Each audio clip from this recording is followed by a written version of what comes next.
And abortion miscertification, could you explain what that is? Well, when the 1967 Abortion Act came in, a number of grounds were written into the Act which people would have to qualify for in order to have a legal abortion. And those grounds were given.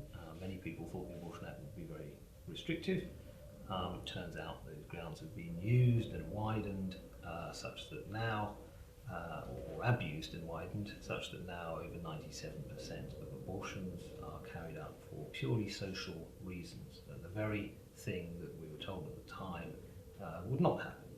Of course, it has happened, and there are people who push, including the abortion industry, for abortion up to birth for any reason whatsoever, including sex selection. Indeed, one leading abortion charity has talked of. Well, what SPUC want to do about this is to remind people what those grounds actually are and how the vast majority of abortions have nothing to do with those grounds.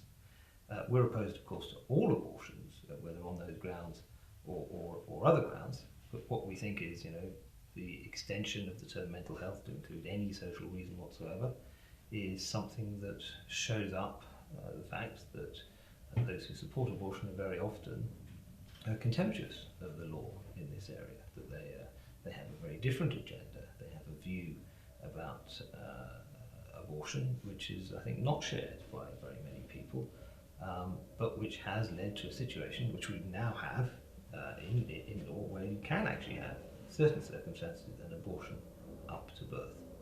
So SPUC wants to remind people who may have forgotten this is the situation with abortion, that abortion harms women, that it's very dangerous for their mental health, and that there is no reason yet provided to say that giving birth to a child is a perfectly natural and a good thing to do, a sign and expression of reproductive health, is somehow worse for your mental health than the very destructive practice of abortion, which we know harms women.